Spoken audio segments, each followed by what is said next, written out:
మహబూబ్ నగర్ ఒకటి, భువనగిరి ఒకటి, రెండు కొద్దిగా హాట్ సీట్గా మారింది. అక్కడ డీకే అరుణ వర్సెస్ వంశీ చంద్ర రెడ్డి నడుస్తుంది. ముఖ్యంగా రేవంత్ రెడ్డి దాని మీద ప్రత్యేకమైన ఫోకస్ పెట్టాడు మహబూబ్ నగర్.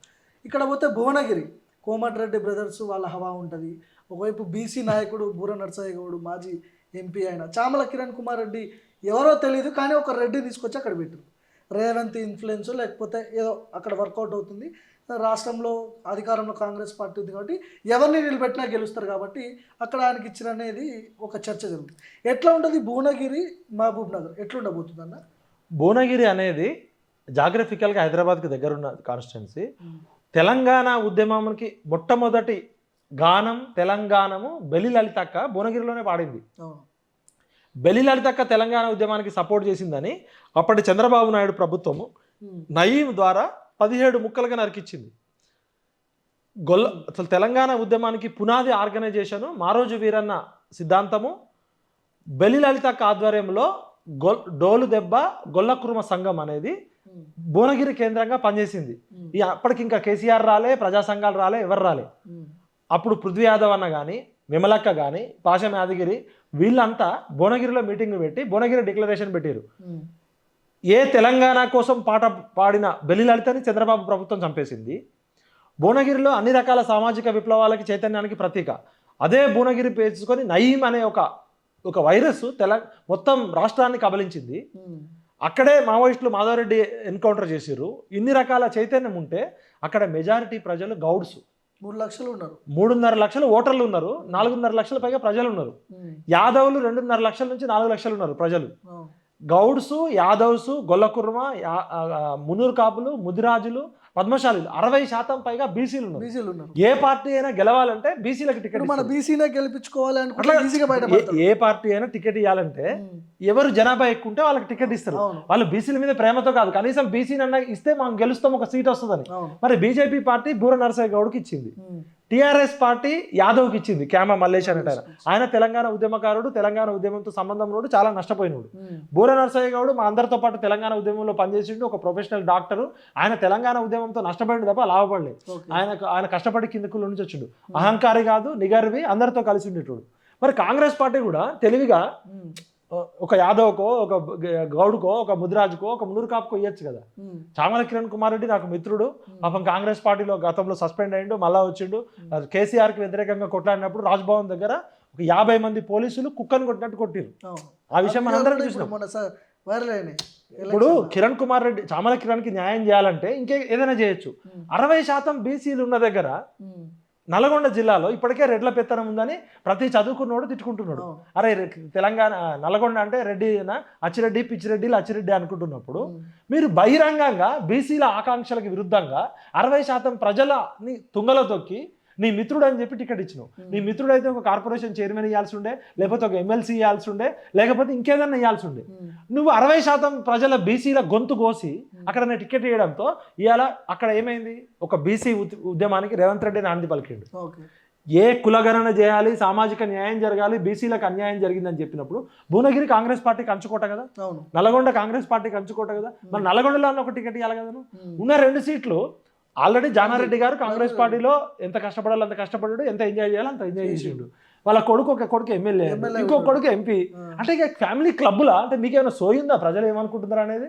అంటే మీరేమైనా ఫ్యూడల్ ల్యాండ్ లార్డ్ల సంస్థలు అంటే తెలంగాణ రజాకార్ల టైంకి తీసుకెళ్ళబోతున్నారా? అంటే తెలంగాణ నల్గొండ అంటే కొంతమంది ఇప్పుడు ఇక్కడ మంది రెడ్లు, ఖమ్మం అంటే కొంతమంది కమ్మలు, అంటే ఇట్లా జిల్లాలు ఫ్రాంచైజ్ ఇస్తున్నారా? మీరేమైనా కుటుంబాలకి అవకాశం లేదా? 100% ఓడిపోతాడు. ఒకవేళ పోల్ రేవంత్ రెడ్డికి ఏం బలం ఉంది? కాదు రేవంత్ రెడ్డి అయినా కాంగ్రెస్ పార్టీ కుటుంబం నుంచి వచ్చిండా? నల్గొండ కాంగ్రెస్ రేవంత్ రెడ్డి టీడీపీ నుంచి వచ్చిన నాయకుడు. రేవంత్ రెడ్డి గారే ఒకసారి మాతో అన్నాడు, నేను నల్గొండ పాలిటిక్స్ లో వేలు పెట్టాను, అక్కడ కోమటిరెడ్డి బ్రదర్స్, ఉత్తమ్ కుమార్ రెడ్డి, జానారెడ్డి, హేమా ఎంవీలు ఉంటారు, నేను నల్గొండ పాలిటిక్స్ లో అసలు వేలే పెట్టాను. ఇంతమంది రెడ్ల నుంచి కూడా అక్కడ కోమటిరెడ్డి బ్రదర్స్ ఇన్ఫ్లుయెన్స్ పనిచేస్తే గెలిపించుకోవాలా? చామలను రాజగోపాల్ రెడ్డి గారు నాకు మిత్రుడే, బోలా శంకరే, ఆయన తెలంగాణ క్యారెక్టర్ కి సూట్ అయ్యే క్యారెక్టర్, ఆయన ఏది దాచుకోడు, ఉన్నది ఉన్నట్టు మాట్లాడుతారు. తెలంగాణ ఉద్యమంలో వాళ్ళు నష్టపోయారు, కోమటిరెడ్డి బ్రదర్స్ పార్టిసిపేట్ చేశారు. కానీ మీకైనా ఉండాలి కదా సోయి. 60% ప్రజలు బీసీలు ఉన్నప్పుడు బీసీలకు టికెట్ ఇవ్వాలని ఉండాలి కదా. ఒక ఆయన నా భార్యకి టికెట్ ఇవ్వమంటాడు, ఒక ఆయన అన్న కొడుకు టికెట్ ఇవ్వమంటాడు. ఏంద్రా భయ్ మీరు ఇక్కడ ఈ ఫ్యామిలీ క్లబ్లు పెడుతున్నారా? అంటే ఇప్పటికే కాంగ్రెస్ పార్టీ మొన్నటిదాకా కేసీఆర్ ని కుటుంబ పాలన అని తిట్టిర్రు. కేసీఆర్ కుటుంబంలో కవితారావు, కేసీ రావు, కేటీ రావు, సంతోష్ రావు, ఆయన వినోద్ రావు, ఈ రావులు ఉన్నంత కాలం ప్రజలకు ఏమి రావు అని తిట్టిర్రు. అది మేము నమ్మి మీకు వేస్తే అచ్చిరెడ్డి బాయ్ పిచ్చిరెడ్డి, పిచ్చిరెడ్డి బాయ్ అచ్చిరెడ్డి అంటే రెడ్డి అనే తోకుంటే చాలా. మీరు చెప్పిన లైన్ చూస్తుంటే బీసీ ఉద్యమం ఒకవేళ తిరగబడితే బీసీలు అందరూ తిరగబడితే ఆల్రెడీ ఖచ్చితంగా ఓడిపోతుంది కాంగ్రెస్. భువనగిరిలో చామల కిరణ్ కుమార్ రెడ్డికి టికెట్ ఇచ్చి రేవంత్ రెడ్డి అయినా మంచి పని చేసిండు. ఇలా బీసీలంతా రాష్ట్ర వ్యాప్తంగా ఉన్న బీసీలంతా ఏకమవుతున్నారు. ఇప్పుడు అన్యాయం ఉన్నంత కాలం తిరుగుబాటు ఉంటుంది. ఎక్కడ అణిచివేత ఉంటుందో అక్కడ తిరుగుబాటు ఉంటుంది. ఎక్కడ అన్యాయం జరిగితే అక్కడ విప్లవం వస్తుంది. విప్లవం అంటే తుపాకులే పట్టక్కర్లే, లేకపోతే రోడ్ల మీదకి రాకర్లే, భావవ్యాప్తి ద్వారా కూడా. ఇవాళ తెలంగాణ సమాజంలో పర్సెప్షన్ మేనేజ్మెంట్ నెరేటివ్ చేంజ్ చేసేది బీసీలు. బీసీలు ఏమనుకుంటే అది అవుతుంది. రాబోయే కాలం బీసీల యుగం. కానీ ఎమ్మెల్యేలు భారీ మెజార్టీతో గెలిచారు. అక్కడ మందుల సామెల్ కావచ్చు, ఎమ్మెల్యేలు గెలిచింది కావచ్చు, వీళ్ళందరూ పెద్ద ఎత్తున ఎమ్మెల్యేలు గెలిచారు ఉమ్మడి నల్గొండ జిల్లా వ్యాప్తంగా. ఆ ఎఫెక్ట్ ఉండదా ఎమ్మెల్యేల ఎఫెక్ట్? సరే, ఇప్పుడు ఎమ్మెల్యేల ఎఫెక్ట్ ఉంటుంది అనుకుంటే ఇప్పుడు ఎవడన్నా రిజైన్ చేయమనండి ఒకసారి. ఇప్పుడు కనుక ఎలక్షన్స్ పెడితే అసెంబ్లీ ఎలక్షన్స్ లో వచ్చిన దానికి రివర్స్ వస్తుంది. ప్రజలు ఎప్పుడు డైనమిక్ గా ఉంటారు. ఎమ్మెల్యేలు చెప్తానో, ముఖ్యమంత్రులు చెప్తానో, ప్రధానమంత్రులు చెప్తానో ఓట్లు వేసే కాలం పోయింది. ప్రజలు ఒక కుటుంబంలోనే నలుగురు ఉంటే నలుగురు 4 రకాల ఓట్లు వేస్తున్నారు. ఎవడు చెప్తే ఎవడు ఓటేసే కాలం పోయింది. ఏదో పేదరికం ఉన్న చోట ఓట్లకి నోట్లు డబ్బులు ఇచ్చో, సారా సీసా ఇచ్చో కొంతమంది పేదోళ్ళని ఓట్లో ఇచ్చుకుంటున్నారు కదా. చదువుకున్న ప్రతి ఒక్కడు ఆలోచిస్తున్నాడు. ఆలోచించే ప్రతి ఒక్కడు కూడా సామాజిక న్యాయం కోరుకుంటున్నాడు. సమాజంలో అన్యాయం జరిగినంత కాలం ఈ ఆరాటము, పోరాటం ఉంటుంది. న్యాయం అంటే ఏంటి? ఎవరికి దక్కాల్సింది వాళ్ళకి దక్కడమే న్యాయం. రాజ్యాంగం ఏం చెప్తుంది? రాజ్యాంగ ప్రవేశిక పీఠిక భారతదేశ ప్రజలమైన మేము మాకుగా సమర్పించుకుంటున్న ఈ రాజ్యాంగము సామాజిక న్యాయము, ఆర్థిక న్యాయము, స్వేచ్ఛా స్వాతంత్రాలని అందిస్తామని మనకి మనం తెచ్చుకున్నాం కదా. మన ప్రజాప్రతినిధులు మనకి విరుద్ధంగా ఉంటే ప్రజలు ఎందుకు వేయాలి? ఇలా రెడ్లలో చాలా మంది తెలంగాణ కోసం సాక్రిఫైస్ చేసిరు. సాయుధ తెలంగాణ పోరాటంలో భీమిరెడ్డి నరసింహారెడ్డి కానీ పెద్ద ఉన్నారు. వాళ్ళందరికీ పాదాభివందనాలు. వెలమధరల్లో కూడా చాలా మంది సమాజం కోసం పనిచేసారు. మేము వెలమలకు వ్యతిరేకం కాదు, రెడ్లకు వ్యతిరేకం కాదు, బ్రాహ్మణులకు వ్యతిరేకం కాదు, వైశ్యాస్కి వ్యతిరేకం కాదు, ఎవ్వరికి వ్యతిరేకం కాదు. మాకు మేము అనుకూలంగా కొట్లాడతాం. మా 55% వాటా వచ్చే వరకు ఈ పోరాటం ఉంటుంది.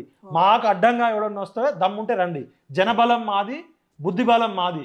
ఈ దేశంలో బ్యాక్వర్డ్ క్లాసెస్ కాదు మేము, brilliant and creative communities. We are backbone of this nation. మా శ్రమ నుంచి, మా ఉత్పత్తి నుంచి ఇలా సంపద సృష్టించబడ్డది. ఒక కమ్మరి పని చేస్తే, ఒక కుమ్మరి పని చేస్తే, ఒక చాకలి పని చేస్తే, ఒక మంగలి పని చేస్తే ఊరు నడుస్తుంది. ఊర్లలో ఒక రెడ్డి ధర లేకపోయినా, ఒక వెలమ ధర లేకపోయినా, ఒక కమ్మ ధర లేకపోయినా ఊరేం ఆగిపోదు. కానీ ఈ బీసీలు, ఎస్సీ, ఎస్టీలు, ఈ శ్రామిక కులాలు లేకపోతే ఊరే ఆగిపోతుంది. ఇవాళ శ్రమ నుంచి సంపదను సృష్టించింది మేము. పనిచేసే చేతులు మాయి. భూములు మీకెట్లా వచ్చినాయిరా? మీరేమైనా భూములు సృష్టించిర్రా? మీ అయ్యలు ఏమైనా తయారు చేసిర్రా? భూములు మీ తాతలు ఏమైనా? మీరు కబ్జాలు పెట్టిరు, కబ్జాకోరులు కాబట్టి మీకు 1000 ఎకరాలు ఉన్నాయి. మా తాతలు కూడా భూములు మీలా కబ్జా పెడితే మేము కూడా దొరలమే కదా. ఇంకా మీరు దొరలు కాదు, శాలివాహన రాజులు ఉన్నారు, ఇలా కుమ్మరులు రాజులు ఉన్నారు. ఇలా గతంలో బీసీలంతా ఒకప్పుడు రాజులు. శాలివాహన రాజ్యం తెలుసు మీకు. అదే విధంగా నాయి బ్రాహ్మణులు రాజులు ఉన్నారు, నందులంతా మంగళోళ్ళు. మేము రాజ్యాలు వెళ్ళినాం ఒకప్పుడు. ఎవరికి కెపాసిటీ ఉంటే వాడిది రాజ్యం. ఇవాళ మీరు భూస్వాములు, ఆసాములు అయ్యి మేమే పరిపాలించాలంటే వెల్కమ్ రెడ్డి రాజ్య పాలనకి చరమగీతం పాడుతాం. సామాజిక తెలంగాణ అనే నిజమైన పోరాటం. భౌగోళిక తెలంగాణ అనేది ఫేజ్ 1. ఎల్లయ్య పోయి మల్లయ్య పోయి పుల్లయ్య, ఓ చంద్రబాబు నాయుడు అనే కమ్మదొర పోయి, ఒక కేసీఆర్ అనే ఒక వెలమదొర, కేసీఆర్ అనే వెలమదొర పోయి రేవంత్ రెడ్డి అనే రెడ్డి దొర వస్తే కాదు. మీరు మా ప్రజల ఆకాంక్షలకు అనుగుణంగా ఉంటే మిమ్మల్ని నెత్తిన పెట్టుకుంటాం. మీరు మాకు రావాల్సిన వాటా మీరు 5% కూడా లేరు, 1% కూడా లేరు. 0.4% ఉన్న వెలమలు ఎంత తినాలో అంత తిని కక్కుతున్నారు. ఇవాళ వాళ్ళు లక్షల కోట్ల సంపద పెట్టుకున్నారు. వాళ్ళ జనాభా ఎంతో. మేము ఈ మైనారిటీ కులాలకు రిజర్వేషన్ ఇస్తాం రాబోయే కాలంలో. రెడ్లు ఎంతమంది ఉంటే అంతమందికి న్యాయబద్ధంగా వాళ్ళకి వాటా వచ్చేటట్టు చేస్తాం. వెలమలు ఎంతమంది ఉంటే వాళ్ళకి అన్ని సీట్లు ఇస్తాం. బ్రాహ్మణులు, వైశ్యాలకు అసలు రిప్రజెంటేషన్ లేకుండా పోయింది. బ్రాహ్మణులు రాజకీయాల్లో ఉండద్దా? వైశ్యాస్ ఉండద్దా? అంటే కేవలం మీరు భూస్వాములు, ఆసాములై కాంట్రాక్టర్లు మీయే, మీడియా సంస్థలు మీయే, వ్యాపారాలు మీయే, అక్రమ దందాలన్నీ మీయే. ఇది నడవదు. ఎందుకంటే సమాజంలో జరిగే సంఘర్షణ వాటాల కొట్లాట, ఎవరి వాటా వాళ్ళకు వచ్చేదాకా ఈ సామాజిక తెలంగాణ కోసం మరో పోరాటానికి మేము సిద్ధమవుతాం.